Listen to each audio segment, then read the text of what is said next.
uncleanable building. The force, and here's a fact, the force of a vacuum is measured in what is called torr. In building molecule-free chambers for the manufacturing of electronics, a series of massive pumps are needed to create a 99% vacuum. That's a -9 torr. Even a low-level vacuum can overcome gravity here on the surface. To achieve the remaining 1% horsepower isn't enough, so it only can be achieved by a chemical leaching process. So the question is, how is the negative torr atmosphere of space, how does the ice canopy hold up to the negative torr atmosphere of space? Is space right now in contact with our regular atmosphere? Are we breathing air right now? Okay. How thick is this atmosphere around the planet? 50 miles maybe.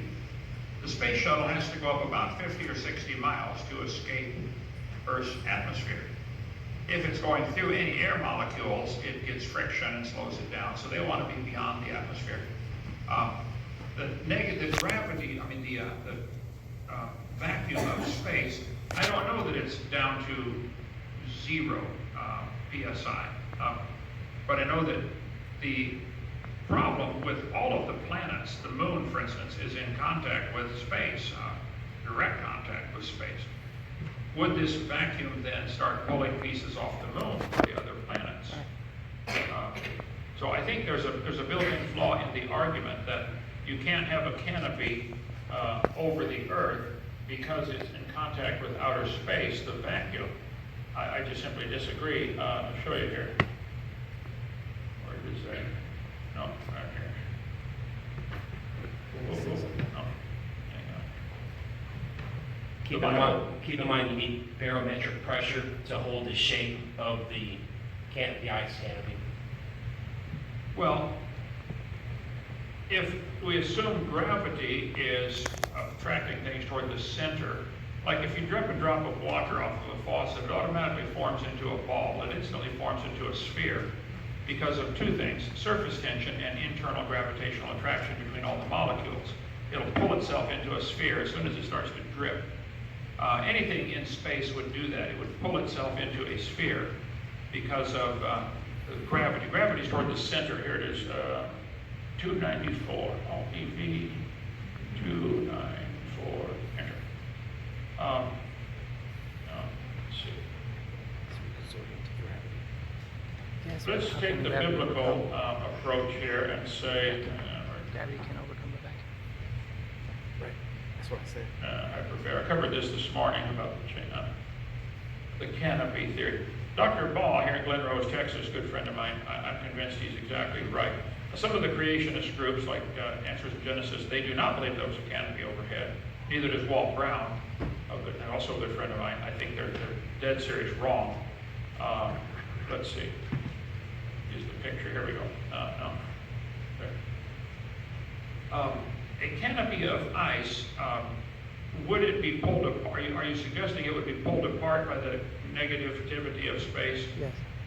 I think you have to look, first of all, what does the scripture clearly teach? It says there was water above the firmament.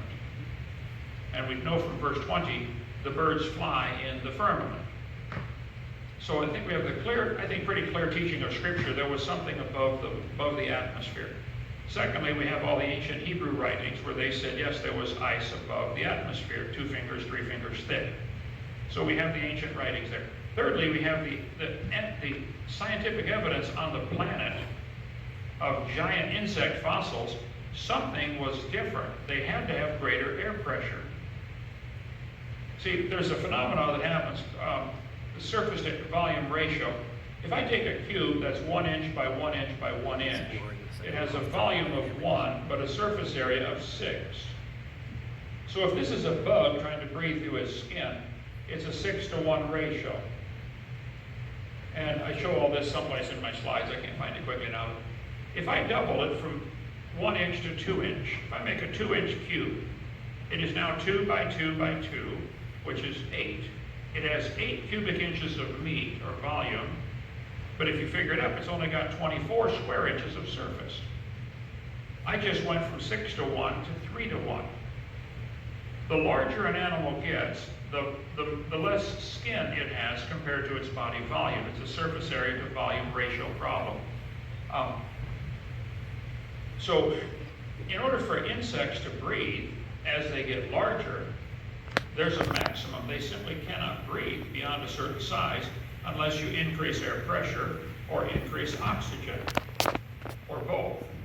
So I think we have the evidence from the surface of the planet. We can dig up the fossils of these giant creatures and say, they had to have more air pressure. Now, there are several things that happen, like cavitation and things like that with severe vacuums. Military can tell you about that. There are propellers going through the water, moving any liquid, creates a vacuum effect called cavitation. It actually sucks metal right off the propeller. They get cavitation hits in their propeller. Airplanes, same thing, only it's not as bad because it's air, not water. But I'm very familiar with that, the cavitation problem. The dam, Hoover Dam, I think, the spillway was going too fast and the cavitation sucked the concrete apart. Put big pits in, tore it up. So I don't know that outer space, though, would create a problem for a canopy. It would depend on multiple things, of course. A, the structure of the canopy itself. Carl Baugh, I think, is right that if you get ice colder and colder and colder, it changes chemically. So instead of hydrogen-oxygen molecules, like Mickey Mouse, you got the oxygen and the 2 hydrogens, 105-degree angle, it actually begins to laminate. You get hydrogen, oxygen, hydrogen, oxygen. It's a totally different crystalline structure. The lattice work changes at, I say, 400 below zero. I don't know what the number is. Carl can tell you. But at real low temperatures, the crystalline structure of the ice changes to be laminated like metal, like laminated. So you get layers of hydrogen, layers of oxygen, layers of hydrogen. And at super cold ice takes on a totally different characteristics. It becomes magnetic. It also becomes malleable. You can take it and smash it with a hammer and it'll flatten out. It behaves like lead, where you can beat it flat. It won't break. Instead, it behaves like this is ice. So I'm picking a number, 400 Fahrenheit below zero, maybe some other number than that. But at super low temperatures, ice becomes magnetic and it becomes malleable. So if it was 400 below zero ice and the structure is completely changed, where it's oxygen, hydrogen, a layer of hydrogen molecules, and then oxygen, hydrogen, oxygen, it's laminated. It now becomes much tougher to pull anything off of it because you have the bonding between the hydrogen and oxygen. They're sharing the covalent bonding and ionic bonding, different types of bonding in atoms. But I don't think you could pull it off. Certain chemicals, certain elements are extremely difficult to pull apart. Some are nearly impossible. The hydrogen bomb proved that, If you can separate these things, it's going to produce a whole lot of power. Or it takes a lot of power to separate them. So I guess I'd have to do some more research, but I think Carl Baugh may be a good place to start on that. I would start by saying, hey, we have the scriptural teaching. Clearly something was above the air. We have the anecdotal teachings of all the Jews. We have the evidence on this planet. Animals were bigger. I mean, nobody questions that. The trees were much bigger.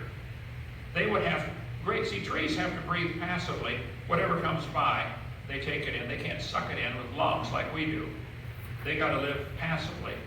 So trees that are found 300 feet tall near the North Pole indicate something was different on this planet. And that would take, I think, more air pressure, either richer CO2 or greater air pressure, or again, both together.